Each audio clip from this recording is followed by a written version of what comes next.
안녕, 난 나봉만이야.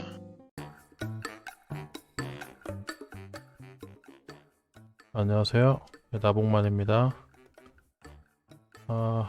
더운 날씨가 계속되고 있고요. 귀멸의 칼날 한번 정주행 해볼까 했는데 누가 넷플릭스에 블랙배양이라고 외과에서 나오는 일본 드라마 재밌다고 추천해줘서 그거 한번 보려고요. 그리고 요새 귀차니즘에 빠지고 운동을 너무 안 해서 오늘부터 헬스장에서 PT 등록했거든요. 몸짱 되면 어떡하지? 오늘은 특별한 이슈는 없는 것 같고 소강 상태고요. 근데 이제 한 가지 좀 특이한 게 있더라고요. 오늘 네이버 뉴스 메인을 보다 보니까 언론에서 전반적으로 동일하게 이상한 기사를 좀 올려가지고요. 그래서 이것 좀 오늘 한번 얘기 좀 해볼 거예요. 아까 또 봤는데 5분이라고 검색해도 되고요. 보면 뉴스에 오늘 5분 미만 진료, 그러니까 진료 시간에 대한 거 뭐 이런 거 자꾸 뉴스 기사가 좀 올라오더라고요. 지금은 조금 다른 기사들도 올라오긴 하는데 5분 미만 진료에 대한 게 오늘 굉장히 많이 올라왔어요. 뭐 SBS도 그렇고 저기 동아일보에서도 올라왔었었고요. 그리고 뭐 코미디 뭐죠? 코미디 뉴스인가? 뭐 하여튼 거기서도 올라왔었어요. 이거 한번 내용 좀 볼게요. 내용이 이거 보다 보면 이것도 또 열 받습니다. 볼게요. 자, 환자 55%, 5분 미만 진료, 평균 18분 기다렸다가 8분 진료 받아. 이거 굉장히 일단 제목부터가 좀 악질적이죠. 그러니까 의사들이 진료를 굉장히 짧게 한다. 이런 얘기를 하고 있습니다. 2023 의료 서비스 경험 조사 결과에 대해서 이제 각종 언론에서 오늘 이렇게 보도를 하고 있는데 내용이 좀 다들 이상합니다. 네. 진료 시간을 메인에 걸어놔가지고 뭔가 언론에서 정부로부터 좀 지시를 받은 게 아닌가 그런 생각도 들어요. 왜냐면 이거 이따가 제가 얘기할 건데 한번 보여드릴 거거든요. 2023 의료 서비스 경험조사. 근데 이게 2023년 11월에 나온 거예요. 근데 이게 왜 갑자기 7월에 이런 기사가 뜬금없이 나오는지 좀 이해가 안 가거든요. 그래서 소제목이 2023 의료 서비스 경험조사 결과 입원 환자 절반만 당일 입원하고 그 밖에 이제 뭐 간병비라던가 뭐 의료기관 만족도 같은 거 얘기하고 있습니다. 그러니까 이게 보건복지부에서 한국보건사회연구원이라고 거기에 의뢰를 했대요. 한국보건사회연구원 아시죠? 보사연. 저번에 의대 정원 때도 2,000명 증원의 근거로 쓰인 문서 중에 하나가 이제 보사연에서 연구했던 그런 논문 중에 하나죠. 한번 보시면 기사 내용이 그러니까 작년 외래 진료 받은 환자의 절반 이상은 의사에게서 진료를 받는 시간이 5분도 채 되지 않는 것으로 조사됐다. 환자들은 접수 후 평균 18분가량 기다렸다가 8분간 진료를 받았다. 한국보건사회연구원이 보건복지부의 의뢰로 실시한 2023 의료서비스 경험조사 결과에 의하면 작년 7월 24일에서 9월 22일 가구 방문식으로 설문조사를 실시한 결과 외래 서비스 받은 응답자의 55%가 의사 진료 시간이 5분 미만이라고 답했다. 그러니까 이거 이런 거 저런 거 조사하는 곳이니까 그러려니 하겠습니다만 작년 11월에 나왔던 자료를 지금 의료 대란 중에 이런 보도를 발표했다는 건 무슨 의미가 있겠죠? 일단 진료 시간이 짧다는 인식으로 계속 의사 깎아내리기, 국민에게 의사들이 부당하다는 인식, 세뇌를 계속해서 지금 정부가 하는 의료 개혁이 타당하고 반대하는 의사들은 부당하다. 이런 선전선동의 수단으로 사용을 하는 걸 수도 있고요. 또 하나의 측면으로는 국민들에게 의사당 진료 시간을 늘려야 된다. 그러니까 진료 시간이 짧은 이유는 마치 의사 수가 부족해서 의사들이 바빠서 진료를 짧게 본다고 국민들을 속이기 위함도 있는 것 같아요. 또 실제 나온 얘기인데 기사에서 만성질환자에 대한 부분을 언급을 했어요. 예, 가치 기반 지불 제도로 의료개혁을 꿈꾸고 있죠. 정부에서. 예, 가치 기반 지불 제도라는 거는 이제 쉽게 말해서 인두제랑 거의 비슷하다고 보면 되죠. 예, 의사의 공무원화 그리고 주치의 제도를 의미한다고 생각해도 무방한데 그래서 국민들에게 가치 기반 지불 제도가 필요하다고 또 이게 좋다고 이제 세뇌를 시키기 위해서 지금 이런 언론 보도를 하고 있는 게 아닌가 생각되는데요. 근데 이거 하게 되면 가치 기반 지불 제도 일단 똑똑한 사람들은 의사 안 하려고 할 거고요. 의사 질 많이 떨어질 겁니다. 예. 가뜩이나 빅5로 몰리는 우리나라인데 각자 자기 주치의병원에서 진료 보호하는 이 제도가 저희 나라에서 제대로 먹힐까요? 그냥 제 생각에는 이 제도로 바꾸는 과정에서 막대한 비용이 들 텐데 거기서 좀 떨어지는 콩고물 주워 먹으려는 그런 인간들이 벌이는 짓이라고 생각해요. 내용 좀 더 말씀드려 볼게요. 그래서 4에서 5분 정도 진료 시간인 경우가 37.4%로 가장 많았고 1에서 3분이라는 응답도 17.6%나 됐다. 턱없이 짧은 진료 시간을 지적할 때 흔히 쓰는 3분 진료라는 표현이 과장이 아니었던 것이다. 외래 진료 환자의 28.3%는 진료 시간이 6에서 10분이었고 11에서 30분 진료했다는 응답은 16%뿐이었다. 전체 응답자의 평균 외래 진료 시간은 8분이었다. 환자가 외래 진료를 받기 위해 접수한 뒤 기다린 시간, 대기 시간은 평균 17.9분이었다. 거의 18분이었다는 거죠. 예. 그러니까 평균적으로 외래 환자가 18분 기다려서 8분간 진료를 받은 셈이다. 자, 이렇게 자꾸 진료 시간이 어쩌고 저쩌고 하면서 짧다. 예, 짧은 진료 시간, 뭐 3분 진료, 평균 8분 이러고 있네요. 일단 그 정보를 객관적으로 제공해야 될 언론에서 좀 주관적인 표현을 쓰고 있죠. 뭔가 좀 이상하다는 걸 느껴야 되죠. 그래서 뭐 의사들은 다 알지만 여러분은 진료 시간이 짧은 게 나쁜가요? 그리고 반대로 길면 좋아요?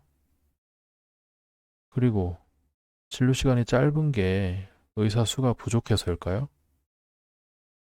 어, 진료 시간이 짧은 게 나쁠까? 일단 이거부터 생각해 보죠. 예. 진료를 받는 환자들, 어떤 진료를 받느냐, 진료의 종류도 굉장히 다양하잖아요. 정신과 진료를 받는 사람들도 있죠. 정신과 진료 같은 경우는 진료 시간이 굉장히 길어요.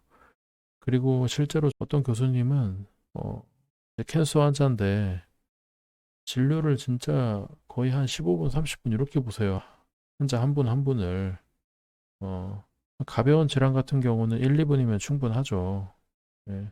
물론 이제 가벼운 질환이라도 저기 초진 환자들, 처음 오는 환자들은 진료를 좀 더 길게 보겠죠. 왜냐하면 환자에 대해 파악을 해야 되니까. 예, 당연해요. 근데 보통 외래 환자들 대부분이 다 재진 환자예요. 예, 다시 오는 환자들. 그러면 이미 차트에 그 환자에 대한 기록이 다 있어요. 그러니까 애초에 진료에 필요한 시간이 길지가 않습니다.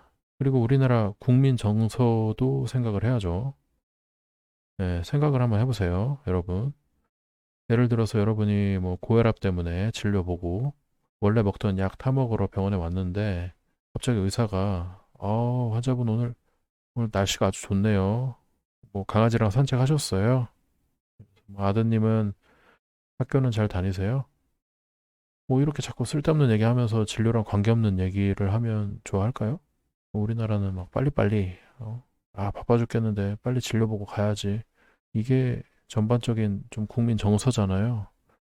미국처럼 세워라 내워라 진료 보고 싶나요? 그리고 또 적절한 비유가 있는데요. 시험 볼 때 시험 문제 오래 풀면 좋은 건가요? 잘하는 거예요? 실력 있는 사람은 빨리빨리 딱딱 풀고 또 이제 뭐 답 해결되면 넘어가는 겁니다. 예, 그렇게 생각을 할 수도 있는 거죠.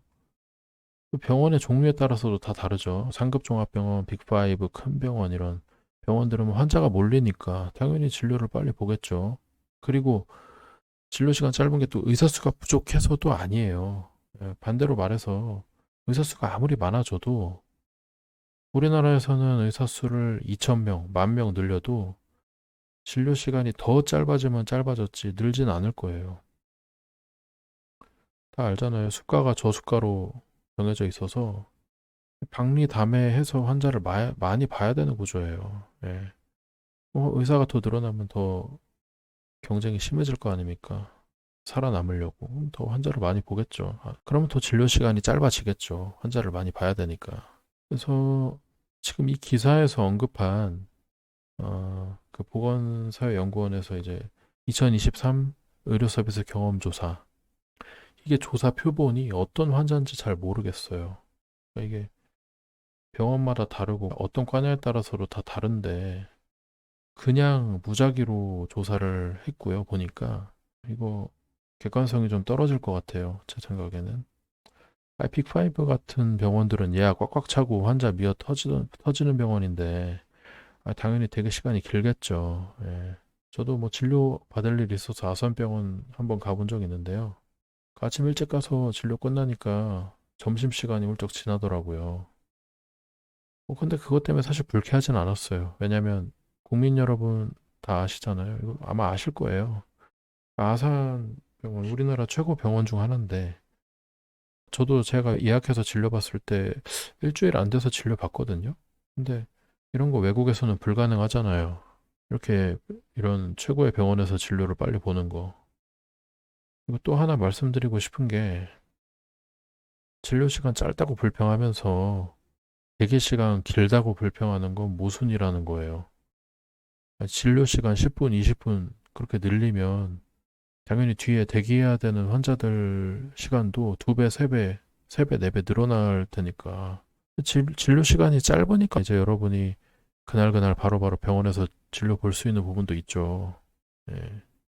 그리고 또 기사 내용 좀 더 보면 입원 환자의 경우 평균 7.5일을 입원했는데 48.1%가 예약 없이 당일 입원을 했다. 나머지 51.9%는 다른 날짜를 잡아서 입원했다. 전체 입원 환자의 41.3%가 원하는 날짜에 입원했고 10.6%는 원하는 날 입원하지 못해 평균 한 14일 정도 대기해야 했다. 예, 뭐 그렇다고 합니다. 근데 이건 또 이제 입원한 이유가 뭔지, 어떤 병원에 입원했는지, 뭐 그런 거에 따라 다 다르겠죠. 좀 병상 여유 있는 병원에서는 당연히 금방 입원할 테고요. 뭐 이건 굳이 평균과 통계를 내는 게 의미가 없어 보이는데, 그 의사에 대해서 좀 반감 주려는 데이터를 보도하고 있는 게 아닌가 그런 느낌이 있네요. 그래서 지금 그러니까 이 2023 의료 서비스 경험 조사가 뭐냐 대체 한번 같이 좀 봅시다. 이게 뭔지. 이거 좀 쭉 보면요. 이게 작년 11월에 나온 거예요. 어, 일단 서론을 좀 보면 제가 형광펜으로 미리 표시를 좀 해놨는데 뭐 유엔과 WHO 중심으로 해서 이렇게 끊임없이 고민해 오고 있습니다. 보건의료 제도에 대해서. 여기서 얘기하는 거는 국민의 욕구예요. 국민의 니즈. 니즈를 파악하는 거. 국민의 욕구 파악이 우선이다. 그러니까 지금 정부와 국민이 이 보건의료 제도를 만들어가는 건데 국민의 니즈가 중요하다는 얘기를 하고 있어요. 계속 국민의 기대, 국민의 욕구 파악이 필요하다. 국민의 위치가 어떻게 되고 국민의 역할이 무엇이냐가 중요한 관심사다. 이런 식으로 계속 국민 중심의 보건의료 제도를 얘기하고 있습니다. 국민의 인식을 확인하고자 하는 거고요. 근데 여기서 한 가지, 이들이 이제 얘기하는 것 중에 정책의 효과성에 대한 결정은 근거를 중심으로 에비던스 베이스드로 해야 되는 거고 정책의 필요성에 대한 결정은 국민의 가치 판단을 중심으로 해나갈 필요가 있다 이러고 있네요. 그리고 정책의 비용 효과성에 대한 판단은 관련된 객관적인 자료에 근거하고 어떤 정책이 먼저 시행되어야 하는가에 대한 판단은 국민에게 맡긴다. 그러니까 결국에 그러니까 에비던스와 국민의 니즈를 바탕으로 정책을 해나간다 이건데 아, 왜 전문가 의사 얘기는 없어? 아, 물론 이제 에비던스에 의사가 들어갈 수도 있다고 생각을 할 수 있는데 어떻게 보면 뒤에 보면 객관적인 자료에 근거한다고 했죠. 그러니까 의사를 약간 배제하는 느낌이 좀 있어요. 그리고 지금 이 조사 내용 중에 보면 이게 결국에 얘네가 OECD 환자 경험 지표로 조사를 한 거예요. 결국 또 OECD입니다. 또 OECD. 네, 그놈의 OECD. 근데 사실 이런 조사기관에서 뭐 OECD 데이터로 이제 기반으로 연구를 하는 건 당연한 거죠. 어떻게 보면. 이런 자료를 어떻게 해석하고 왜곡하느냐가 문제인 거죠. 보건복지부에서. 그래서 여기도 보면 이제 의사 서비스 항목에 환자 진료에 충분한 시간을 할애했는지 그거에 대한 항목이 있습니다. 그래서 그 아까 뉴스 메인 기사에도 다뤘던 것처럼 뭐 3분 진료, 5분 진료 얘기가 나온 게 이것 때문이에요. 그래서 얘네도 이런 조사를 한 겁니다. 근데 보면 조사 항목 중에 일부입니다. 일부를 가지고 기사 제목으로 쓰고 있는 거예요. 그래서 이 보고서의 결과 파트, 리저트 파트를 좀 보시면 중요한 것만 좀 보여드릴게요. 이걸 계속 읽다 보면 생각보다 객관적으로 조사는 했어요. 의사를 까자고 얘네가 조사한 게 아니고 정말 뭐 보건 의료를 생각해서 조사를 한 것 같긴 해요. 근데 이제 보건복지부랑 언론에서 어떻게 이 조사 내용을 갖다 쓰느냐가 문제인 거죠. 담당 의사가 예의를 갖추어 대해주었다고 응답한 사람들 굉장히 많고 대부분 의사들이 잘 하고 있어요. 의료기관 시설 이용 시 전반적으로 편안했다. 94.5%. 앞에서 대기 시간이 18분, 진료 시간이 8분, 이런 수치들이 나오긴 하는데, 이 시간이 짧다, 길다라고 이 조사에서는 얘기하고 있진 않아요. 물론 국민들은 뭐 당연히 진료 시간이 더 길었으면 좋겠고, 의료비도 더 줄어들었으면 좋겠고, 그런 생각은 있겠죠. 그렇지만 여기서 보시다시피 의료 시설 시편안하고 뭐 특별히 서비스에 문제가 없었다고 생각을 하고 하는 사람들이 대부분이고요. 그리고 외래에서 진료 혹은 치료 결과에 만족한 사람들도 대부분이에요. 외래 서비스에 대해 전반적으로 만족했다. 담당 의사도 예의를 갖추어 대해주었다. 어, 알기 쉽게 뭐 이런 효과나 부작용들 잘 설명해줬다. 다 높은 퍼센트를 지금 보여주고 있어요. 그리고 이번 서비스 통해 기대했던 치료 결과를 달성했다. 전반적으로 만족했다. 이거는 이제 환자들이 생각하는 보건의료 제도에서 변화가 필요한 부분. 당연히 건강보험료 좀 줄어들었으면 좋겠고, 어? 맨 위에 보시면 뭐 진료 시간도 확대됐으면 좋겠고, 뭐 이거 이제 당연히 이런 생각을 할 수는 있죠. 근데 이게 현실적으로 되느냐, 그거는 좀 따져봐야 될 문제고요. 그래서 추이 분석 결과도 보면 지금 이게 뭐 오히려 감소하는 수치면은 또 이거 가지고도 말이 나올 수 있겠지만 2017년 조사 그 이후 전반적으로 증가하는 추세를 보인대요. 그러니까 점점 더 좋아지고 있는 거예요. 의사 서비스가 역시 마찬가지로 의료기관에 대한 전반적 만족도도 큰 폭으로 개선되고 있는 것으로 나타났다. 이번 서비스에서도 마찬가지로 뭐 올라가다가 2022년에 약간 하락했지만 다시 2023년에 상승했다. 그래서 발전 방향, 뭐 디스커션이겠죠. 논문으로 따지면. 여기서 뭐 이제 다 뻔한 얘기들 써놨는데 이거 보세요. 이 조사 결과를 어떻게 활용해야 하는가도 조사연에서 정리를 해놨어요. 표면적으로 드러난 수치의 높고 낮음을 이야기하기보다는 그 이면에 있는 의미를 찾기 위한 다양한 노력들이 필요하고 어, 처음부터 다른 국가들과 이제 같은 수준에서 정보를 제공하는 것은 무리라고 판단되는 바 조사가 안정되고 조사 결과의 공표 범위에 대해 사회 각계의 공감대가 형성될 때까지는 최소의 정보만을 제공하고 환경 변화에 따라 정보의 제공 범위를 점차 넓혀가도록 함. 지금같이 의정 갈등이 심화되어 있고 어지러운 상황에서는 오늘 언론에 나왔던 것처럼 이 보사연의 자료를 활용해서 이렇게 이 조사를 호도하면 안 된다는 겁니다. 굉장히 왜곡해서 발표를 하고 있죠. 수치의 높고 낮음을 이야기하기보다는 그 이면에 있는 의미를 찾기 위한 다양한 노력이 필요하댔잖아요. 국민이 조사에 대하여 더욱 잘 이해하도록 하여 조사의 취지를 살릴 수 있도록 해야 함. 지금 하고 있는 행태가 이 문장과 일치하는지는 한번 생각을 해봐야 될 것 같습니다. 그래서 이렇게 다 좀 봤고요. 오늘은 이걸 주제로 좀 봤습니다. 이상하게 이 기사들이 오늘 갑자기 여기저기서 많이 올라왔고요. 네이버 메인에도 떴었어요. 그런데 의사 커뮤니티에서는 특별히 이거에 대한 얘기가 많이 없으시더라고요. 정부에서 노리고 있는 것들, 그리고 계속해서 정부에서 계속 여론 작업을 하고 있는 것 같습니다. 저희도 방심하지 말고 이런 것들 계속 모니터링 하면서 또 어떤 문제들을 정부에서 일으키고 있는지 꼭 확인을 해야 될 것 같습니다. 오늘은 여기까지 하고요. 또 다음에 다시 재밌는 정보로 찾아뵙도록 하겠습니다.